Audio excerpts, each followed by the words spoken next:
तो सर, जैसे कि आप बिग बॉस में एंट्री मारे, सब लोग को खूब हंसाए, सब लोग ने खूब एंजॉय किया, लेकिन अचानक से आप अब नहीं है, अभी फिलहाल आप बिग बॉस के पार्ट नहीं, तो क्या रीज़न था कि अब आप बिग बॉस में नहीं हो? चलो बुलावा आया है, कोर्ट ने बुलाया है, कानून के हाथ लंबे होते हैं। तो बड़ी इम्पोर्टेंट केस थी माननीय उच्च न्यायालय में, माननीय चीफ जस्टिस साहब के फुल बेंच के सामने। तो ये बात रिस्पेक्टेड कलर चैनल्स को भी पता थी, सलमान खान जी को भी पता थी और सारी टीम को भी पता थी, और हमने उस तरह से उनको पहले ही बताया भी था। तो बड़े अदर रिस्पेक्ट के साथ, क्योंकि केस ही उतनी मजबूत और ज़रूरी थी कि वो आरक्षण 50% से ज़्यादा आरक्षण देश के फंडामेंटल स्ट्रक्चर है जो संविधान का है, उसके संदर्भ में केस थी। आरक्षण नहीं 50% से ज़्यादा होना चाहिए करके, वो भी बिग बॉस जैसे ही इम्पोर्टेंट थी। और जयश्री जी उस केस को 2014 से लड़ रहे हैं। तो इस महत्वपूर्ण केस की वजह से जो है, हम केस के लिए जाने के लिए बिग बॉस ने हमें इजाज़त दी थी। लेकिन अब आप निकल गए तो लोग आपको काफ़ी मिस कर रहे हैं, आपका जो बिहेवियर था, आपकी जो पर्सनैलिटी थी, लोगों को हंसाना, फिर बोलना लोगों के लिए, तो वो काफ़ी लोग मिस कर, आप कितना मिस कर रहे हो अभी बिग बॉस से निकल कर? देखिए, मुझे तो ऐसा है ना कि मिसिंग बोलना नहीं चाहता हूँ मैं, कि मैं यही कहना चाहता हूँ, मेरे जो लगते जिगर जो मुझे सुनते हैं, जो मुझे चाहते हैं, उनको यही कहना चाहता हूँ कि ज़रूर आने वाले समय में चीज़ें ठीक ठाक से होने पर फिर से मैं बिग बॉस में जाऊँगा, क्योंकि उसी तरह से बात हुई है।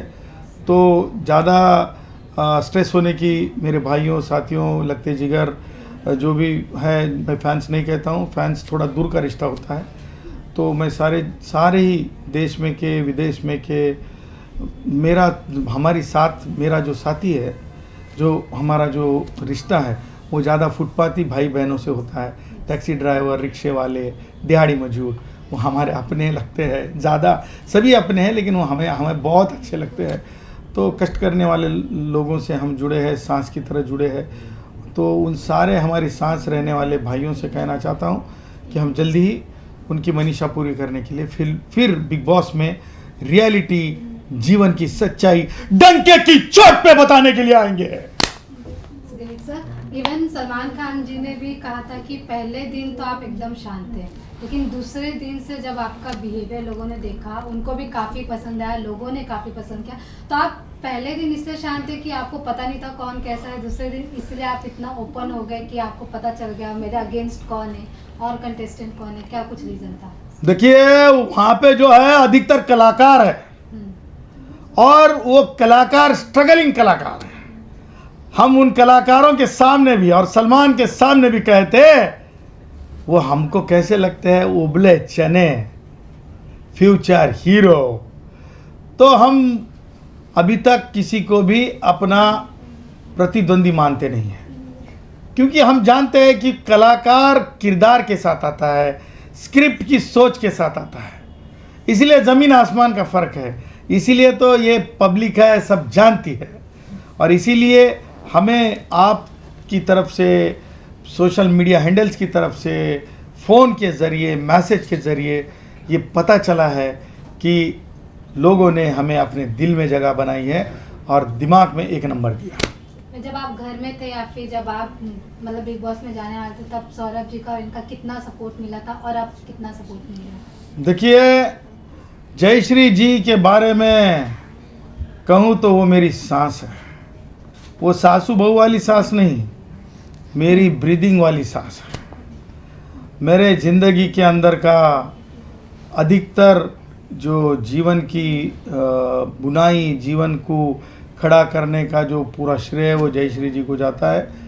मेरे सोच को बढ़ावा देने से लेकर तो मेरे लिविंग स्टाइल तक, मेरी कोर्ट के अंदर मैं किस तरह से अपनी बात रखूं वहाँ तक, तो उस वजह से तो मैं जयश्री जी को जिस बार पहली बार साली को पटाने के लिए वो कौन सा सेंटर हुआ करता था हमारे ज़माने में, वो एसटीडी बूथ में यूनिवर्सिटी में पढ़ते समय इनको पहले देखा था, और वहीं से हमारे पास वो गाड़ी थी यामा RX 100, पीछा करते हुए इनके गए थे, क्योंकि इन्हें हमने डंके की चोट पे तय किया था कि इसको पटाऊंगा।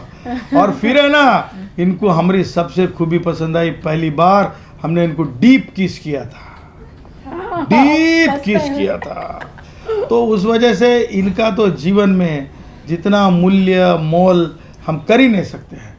और रही सौरभ की बात, सौरभ एक बहुत ही यानी कैसे वो कला जगत से आते हैं। तो जब ये 12वें सीज़न में, बराबर ना, 12वें सीज़न में थे, जब ही हमसे इनकी पहचान हुई थी, इन्होंने तस्वीर भी उतारी थी हमारे साथ।